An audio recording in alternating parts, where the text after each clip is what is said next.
اللہ الرحمن الرحیم۔ السلام علیکم دوستو، چینل پر نئے آئے ہو تو چینل کو لائک اور سبسکرائب کریں۔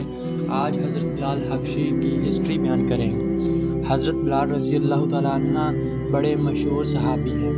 مکہ میں مسلمان ہوئے اور اسلام قبول کرنے پر بڑی بڑی تکلیفیں کافروں نے ان کو پہنچائیں۔ انہوں نے جوان مردی کے ساتھ مقابلہ کیا۔ ان کے والد کا نام ریبا اور والدہ کا نام حمامتہ تھا۔ ان کے ایک بھائی خالد اور ایک بہن عفیرہ کا تذکرہ بھی معتبر کتابوں میں ملتا ہے۔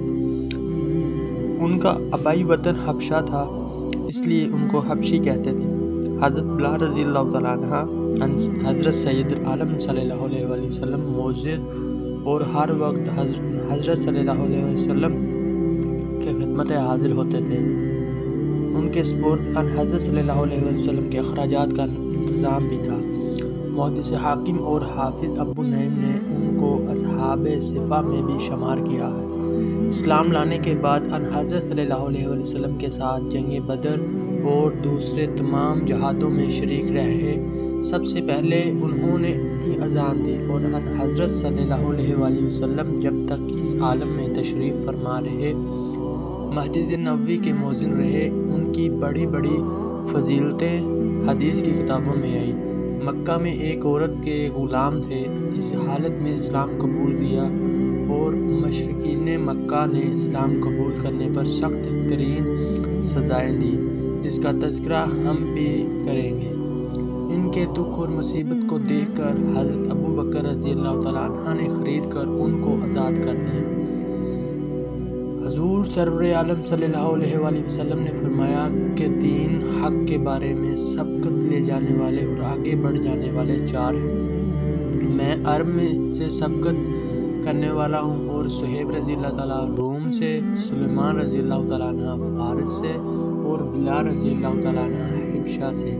ایک مرتبہ حضور خدا صلی اللہ علیہ وسلم نے حضرت بلال رضی اللہ تعالیٰ عنہ سے فرمایا کہ نماز فجر کے وقت فرمایا کہ اے بلال، مجھے بتاؤ کہ تم نے اسلام قبول کرنے کے بعد ایسا کون سا عمل کیا جس کی قبولیت کے متعلق دوسرے اعمال سے زیادہ امید رکھتے ہو، کیونکہ میں نے جنت میں تمہارے جوتوں کی آہٹ سنی۔ حضرت بلال رضی اللہ تعالیٰ عنہ نے عرض کیا کہ میں نے تو کوئی کام ایسا نہیں کیا جو اور باقی تمام اعمال سے زیادہ امید دلانے والا ہو، البتہ اتنی بات ضرور ہے کہ بے شک رات میں یا دن میں جب کبھی بھی میں نے وضو کیا تو اس سے اپنے مقدر کی کچھ نہ کچھ نفل نماز ضرور پڑھی۔ یہ سن کر حضرت صلی اللہ علیہ وسلم نے فرمایا، اسی عمل کی وجہ سے تم کو یہ رتبہ ملا۔ دوسری روایت میں ہے جو حضرت جابر رضی اللہ تعالیٰ عنہ مروی ہے کہ رسول اللہ صلی اللہ علیہ وسلم نے فرمایا کہ میں جنت میں داخل ہوا تو میں نے اپنے آگے ایک آہٹ سنی۔ میں نے جبریل علیہ السلام سے دریافت کیا کہ یہ کون ہے؟ انہوں نے جواب دیا کہ بلال ہے۔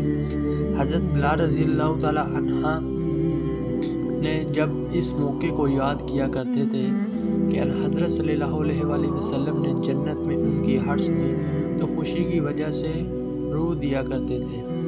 حضرت فاروق اعظم سیدنا عمر بن الخطاب رضی اللہ تعالیٰ عنہ فرماتے ہیں، ابو بکر سیدنا عتق سیدنا یعنی ابو بکر رضی اللہ تعالیٰ عنہ ہمارے سردار ہیں۔ انہوں نے ہمارے سردار بلال رضی اللہ تعالیٰ عنہ کو خرید کر آزاد کیا کہ حضرت صلی اللہ علیہ وسلم نے ان کو سید الموذنین فرمایا۔ اسلام قبول کرنے پر مصیبتیں سہنا۔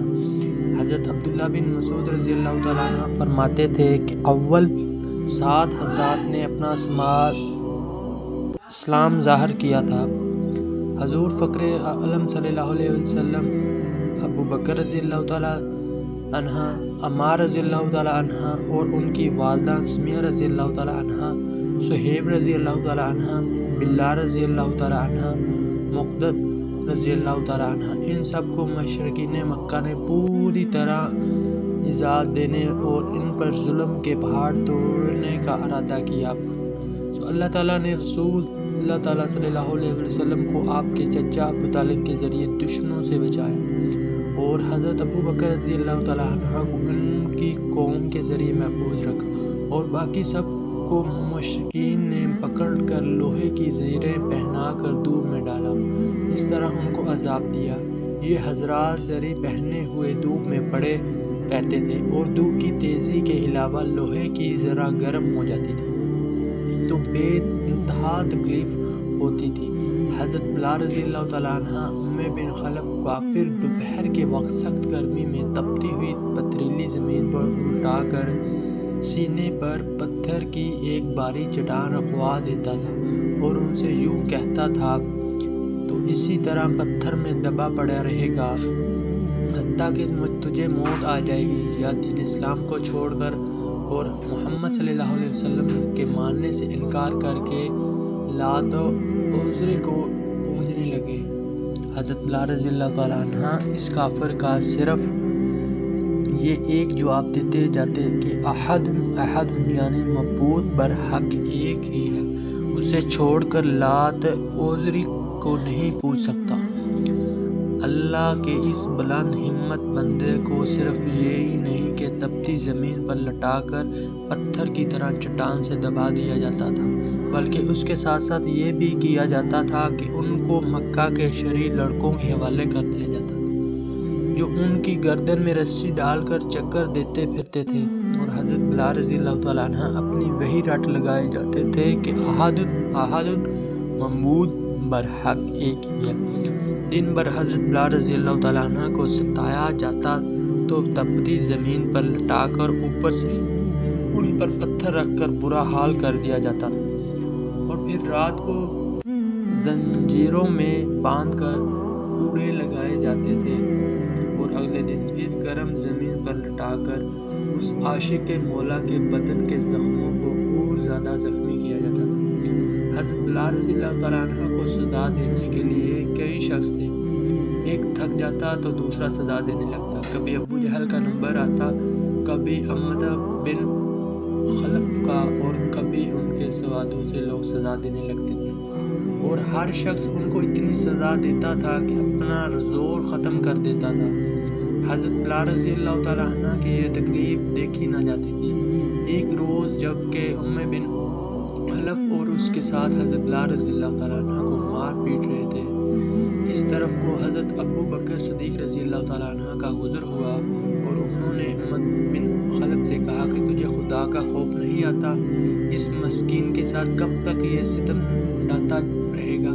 یہ سن کر امی بن خلف نے کہا کہ تو نے ہی اس کو بگاڑا، لہذا اب تو ہی اسے چھڑا دے۔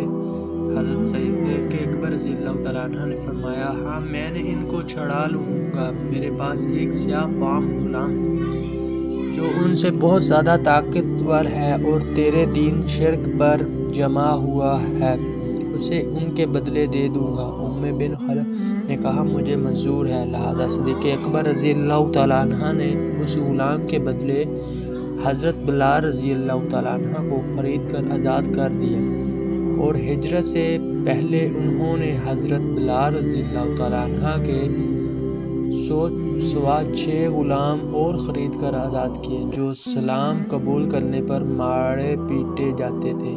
ایسا معلوم ہوتا تھا کہ حضرت بلال رضی اللہ تعالیٰ عنہ جس عورت کے غلام تھے اس نے ان کا معاملہ امی بن خلف کے سپرد کر رکھا تھا، اس نے وکیل بن کر اس عورت کی طرف سے معاملہ کر لیا تھا۔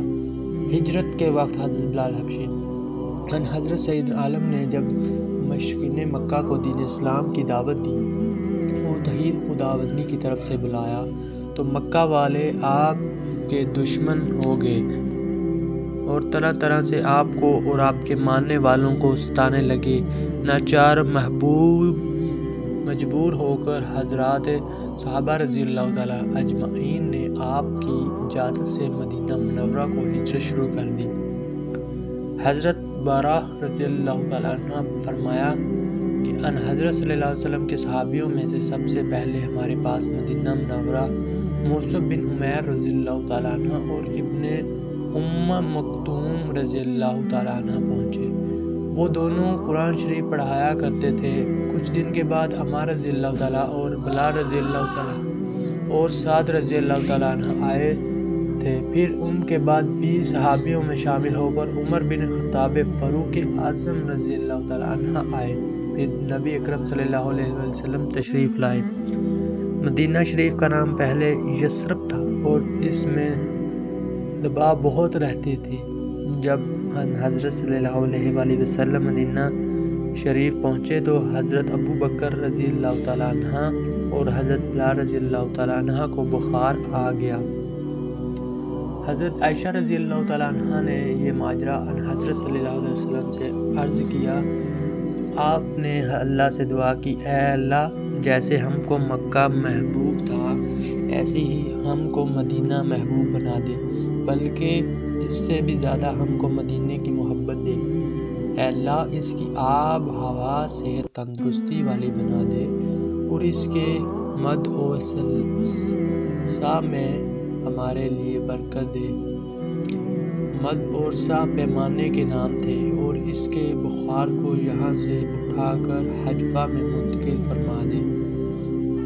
حضور اقدس صلی اللہ علیہ وسلم نے ہجرت کے بعد حضرت صحابہ رضی اللہ تعالیٰ عنہ اجمعین میں مواخات قائم فرما دی تھی، یعنی دو آدمیوں کو آپس میں ایک دوسرے کا خصوصی غمسار اور ہمدرد و خیر خواہ بنا دیا تھا۔ یوں تو سبھی آپس میں دینی بھائی تھے اور ایک دوسرے کے شریک غم اور ہمدرد تھے، لیکن اس وقت کے تقاضے کچھ ایسے ہی تھے کہ دو آدمیوں میں خصوصی تعلق قائم کر کے خصوصی ہمدردی کا رابطہ پیدا کرنا ضروری تھا۔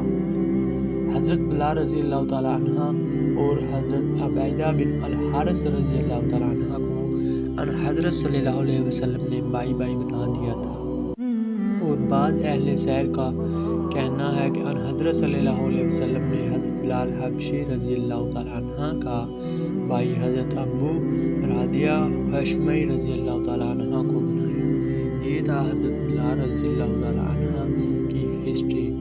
اگر آپ کو یہ چینل پسند آیا تو چینل کو لائک اور سبسکرائب کریں اور آگے شیئر